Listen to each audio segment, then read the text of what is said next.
Bagong karakter sa Sigabo, inabangan. Julia Montes, bakit kaya naglabas agad ng pera sa bagong karakter? Ang buong detalye, alamin!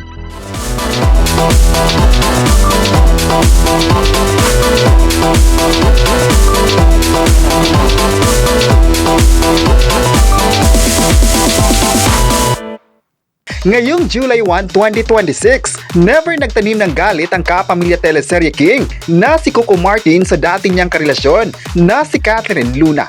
Ibinahagi ni Coco sa Madlang People ang kwento sa likod ng pagtulong niya sa ex-girlfriend at dating sexy star matapos itong humingi ng tawad sa kanya. Sa panayam ni Uji Diaz kay Coco Martin at sa partner nitong si Julia Montes para sa kanyang YouTube channel, napag-usapan nga ang past nila ni Catherine.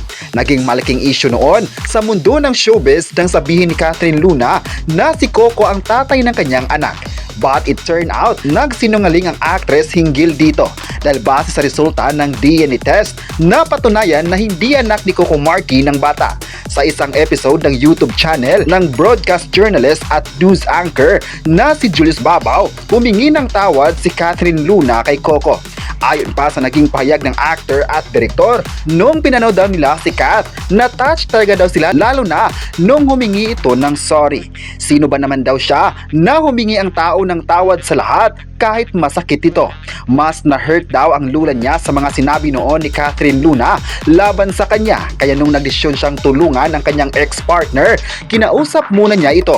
Ayon pa ni Coco Martin, sumang-ayon raw ang lula niya sa sinabing ipagamot ang mata kaya kinontak niya agad ito. Bukod sa lula niya, kinausap din ni Coco Martin si Julia Montes na siyang nag-handle ng pera at finances nito. In fairness, wala daw tanong-tanong na naglabas ng pera si Julia Montes para kay Catherine Luna. Nakita raw ni Coco Martin ang kagandahan ng puso ni Julia. Walang alangan na baka magkano yan. Kaya all the way kung ano man raw ang nakita niya, naisip niya kung paano ulit makabangon si Kat. Hanggang sa pinasok nila sa Sigabo. Sa totoo lang daw ay si Julia pa raw ang yumakap kay Catherine Luna nang magkita sila sa set ng Sigabo. Ayon pa niya, wala na raw talaga at burado na at saka sobrang masaya nila para kay Catherine Luna. Dahil dito ay marami sa mga fans ngayon ang nagsabing masaya ang kanilang ginawang pagtulong sa actress na ito. May nagsabi naman na sana magtatagal pang mapapanood si Catherine sa Sigabo para mas matutulungan naman ang actress sa kanyang mga pangangailangan sa buhay. Napabilib raw ang mga fans sa kanila dahil kahit may mga issue noon ay ang pagtulong pa rin ang nasa isip nito. Magandang isipin na pati si Julia Montes ay gulang para kung ano man ang makakatulong sa isang tao kahit nagkaroon man ito ng connection sa partner niya ngayon. Kayo, ano ang masabi nyo na may pahayag si Coco Martin sa kanyang ex-girlfriend? I-comment na kung proud ka ba kay Julia Montes at huwag kalimutang i-subscribe ang ating YouTube channel.